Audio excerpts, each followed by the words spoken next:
That's why the opponents of change and progress have been pouring money and resources into the Commonwealth in hopes of promoting gridlock and failure. They want to keep things just as they are. So I'd think long and hard about getting in that truck with Martha's opponent. It might not take you where you want to go. And where we don't want to go right now is backwards to the same policies that got us into this mess in the first place when we just started to make progress cleaning it up.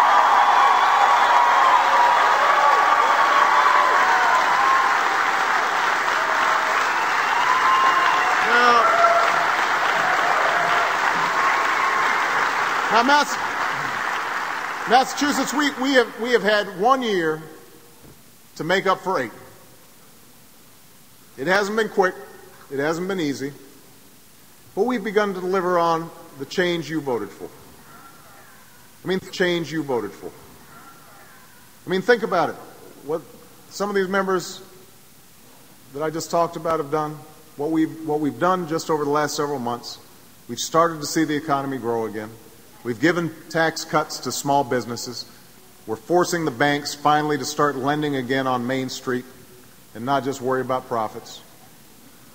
We've made sure that police officers and teachers and critical workers across this Commonwealth haven't been laid off. But we've got so much more work to do. So many families are out there hurting.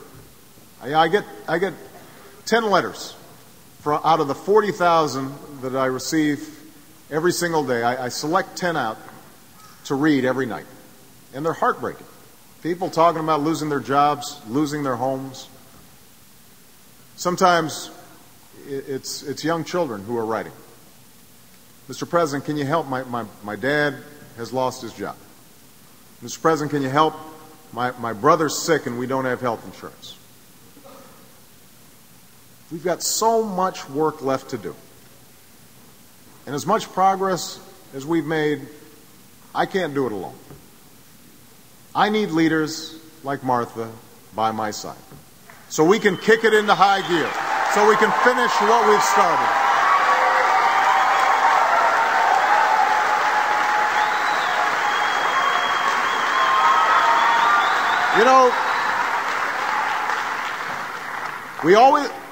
We always knew the change was going to be hard.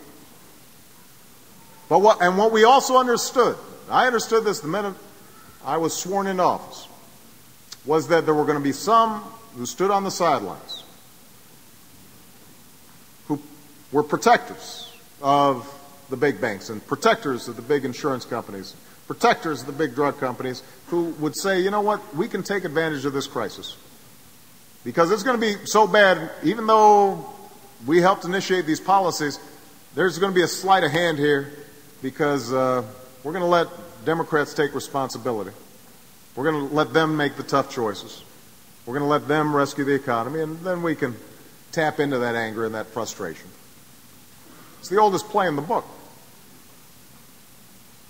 But everybody here knows that the choices that have to be made in order to get this economy moving, to make sure that people are actually working in jobs that pay a living wage, that we have a green energy economy that is freeing ourselves from dependence on foreign oil, that young people can actually afford to go to college and can look forward to graduating to careers that are building this country, that those things aren't going to happen overnight and they're not going to be easy.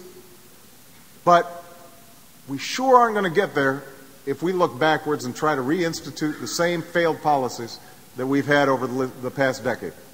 That's not going to work. We've been there. We've done that. What Martha's opponent is preaching, we've already tried. And it didn't work. So understand what's at stake here, Massachusetts. It's whether we're going forward or going backwards. It's whether we're going to have a future where everybody gets a shot in this society or just the privileged few. If you were fired up in the last election, I need you more fired up in this election. I need you out there working just as hard right now in those final days. I need you knocking on doors. I need you making phone calls. I need you talking to your friends and your neighbors and telling them what's at stake on Tuesday. that every vote matters, that every voice matters.